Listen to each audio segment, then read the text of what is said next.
Hoje a gente vai entender essa questão de agrotóxicos e alimentos orgânicos. Eu vou trazer alguns dados aqui, porque existe uma onda de desinformação circulando por aí a respeito de práticas e manejos agrícolas que talvez não façam tanto sentido aí, alguns números que podem estar errados. Então vamos lá? Como todo mundo aqui do canal sabe, o Brasil é uma potência agrícola, e isso só surgiu graças à ciência, à tecnologia e ao trabalho incansável de milhares de produtores. Segundo a Embrapa, hoje os nossos campos alimentam cerca de 800 milhões de pessoas ao redor do mundo. Você ouviu isso certo, quase 1 bilhão de bocas são alimentadas pelo agro brasileiro. Mesmo assim, ainda tem gente que acredita que o leite aparece por mágica ali na caixinha, na prateleira do supermercado, né? Embalado num saco plástico e veio do nada. E acreditam que o pecuarista é o vilão de toda essa história. E preferem então demonizar justamente o setor que sustenta o país, que move o PIB e gera milhares de empregos. Mas o que estão tentando te vender aí não é informação, é ideologia. É o que muitos chamam aí por marxismo cultural, uma tentativa de inverter alguns valores da sociedade. Mas o que a gente tem que entender é que antes de cada aplicação, cada pulverização, cada manejo, existe planejamento técnico, reuniões de equipe, cálculos minuciosos ali e muito custo envolvido em toda essa operação, porque nada no campo é de graça e o agricultor não tem espaço para erro.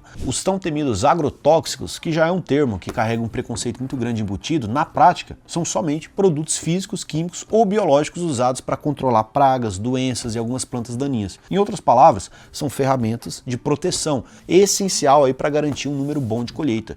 E não é novidade, o uso de defensivo agrícola existe desde a Revolução Industrial. O glifosato, por exemplo, tem inclusive um vídeo aqui falando somente sobre o glifosato, então clique aqui no UVP Agro que vocês vão ver um vídeo explicando exatamente a história do glifosato, né? Então o glifosato foi desenvolvido nos anos 70 e ainda hoje é uma das bases da produção agrícola moderna. E grandes empresas investem bilhões ano após ano em pesquisa e inovação para tornar esses produtos ainda mais eficientes e mais seguros. E o agricultor, por sua vez, ele adota essas tecnologias e estratégias para usar menos e melhor. Por quê? Plantar é realmente muito caro. Mas por outro lado, aí entra todo esse sonho romântico. E se parássemos de usar tudo isso? E se só plantássemos tudo orgânico? A resposta é direta. É desconfortável, mas é verdade. O mundo passaria fome. Ainda não temos como produzir em grande escala sem defensivo agrícola. A gente vive num país tropical, que é quente, que é úmido. É um verdadeiro paraíso para praga, fungo e planta invasora. Fungos como a ferrugem asiática, o mofo branco, a mancha-alvo podem dizimar plantações inteiras. Sem proteção química, o produtor perde a colheita, perde a renda e perde totalmente seu chão. E o pior, gasta mais, desmata mais e colhe menos. É por isso que todo agro investe pesado em tecnologia de aplicação para fazer mais com menos e reduzir também o impacto ambiental. Mas tá beleza, e os alimentos orgânicos, será que eles são mesmo limpos, super naturais, super seguros, quase mágicos aí? Vamos à realidade? A Lei 10.831 de 2003 define a agricultura orgânica como aquela que exclui o uso de transgênicos, radiações ionizantes e prioriza métodos biológicos ou mecânicos no lugar de produtos sintéticos. Na teoria, soa muito bonito, mas a verdade que ninguém te conta é que orgânicos também usam pesticidas. Qual que é a diferença? Eles precisam ser, abre aspas, naturais. Mas natural não é o sinônimo de seguro, né?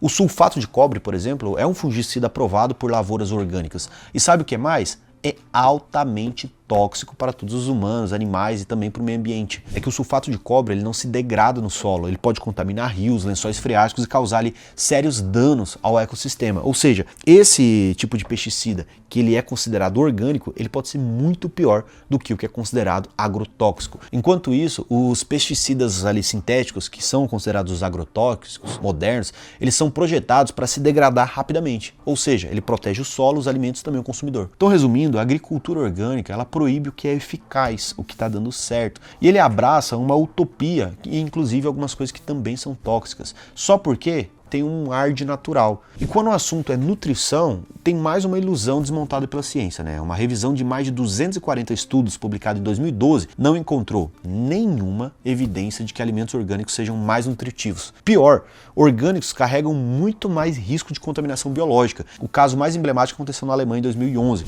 Um broto de feijão orgânico contaminou e matou 53 pessoas e infectou mais de 3 mil. Tá, mas e outra coisa? Vamos pensar sobre o famoso selo ali de orgânico, né? Segundo a SDA, ele basicamente é só marketing, porque ele não garante qualidade, muito menos segurança. Como a exclusividade da produção orgânica proíbe transgênicos e defensivos modernos, a produtividade é muito mais baixa. Ou seja, para produzir a mesma quantidade de alimento é preciso mais terra, mais água e mais energia e muito mais combustível. Ou seja, um estudo feito pela Suécia mostrou ali que a agricultura orgânica emite mais gases de efeito estufa e exige muito mais desmatamento para produzir a mesma coisa. Já outro estudo, dessa vez no Reino Unido, revelou que tomates orgânicos cultivados na Inglaterra consomem 100 vezes mais energia do que os tomates africanos. Mas tudo isso ainda tem aquele selo de sustentável. Então, se for para falar de sustentabilidade de verdade, a gente tem que falar de transgênico, né? O milho BT, por exemplo, ele praticamente elimina qualquer necessidade de inseticida, enquanto o feijão, que é resistente ao mosaico dourado, ele reduziu o número de aplicação de inseticida de 20 para somente 3 por safra. Ou seja, os transgênicos eles aumentam a produtividade, economizam água, reduzem o desmatamento e ainda podem ser biofortificados para melhorar a nutrição. E mesmo assim, são rejeitados pelos orgânicos porque, adivinha só, eles não são naturais. Então tem todo esse apelo social. Dizem que a agricultura orgânica ela valoriza o pequeno produtor, a agricultura familiar, mas a realidade mostra outra coisa. O mercado de orgânicos é o império corporativo ali do gourmet. A rede Whole Foods da Amazon, por exemplo, é avaliada em 13 bilhões de dólares. E essa elitização do orgânico não para por aí. E esse discurso, essa ideologia de que somente podemos produzir e consumir alimentos orgânicos, isso não impacta diretamente a vida dos mais pobres. O preço de um alimento orgânico é muito mais caro. Vai na prateleira do supermercado que você vai ver. E inclusive algumas empresas estão mudando sua fórmula para parecerem orgânicas. A Chipotle trocou o óleo de soja por girassol, que usa muito mais pesticida do que o óleo de soja. Outra também é a Hershey's, né, que trocou o açúcar transgênico por cana-de-açúcar, que polui mais e consome mais o solo. Por quê?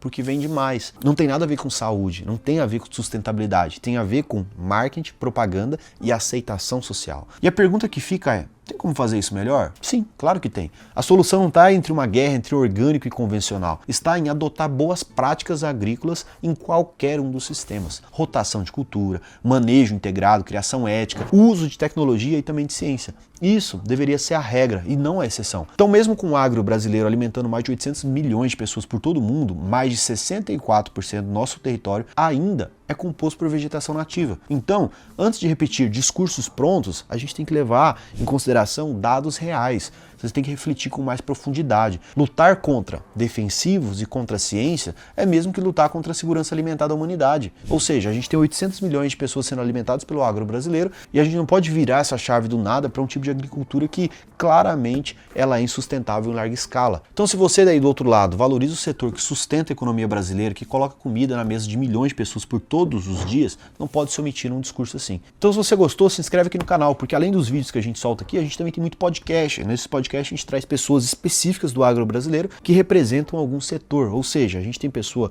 aqui de ovinocultura, a gente tem de piscicultura, a gente tem pessoas do gado, da soja, do milho, do eucalipto. Então, se inscreva aqui no canal, olhem os outros vídeos que tem aqui, porque tem muita coisa boa de conteúdo de qualidade aí para você. Então, um abraço e até o próximo vídeo.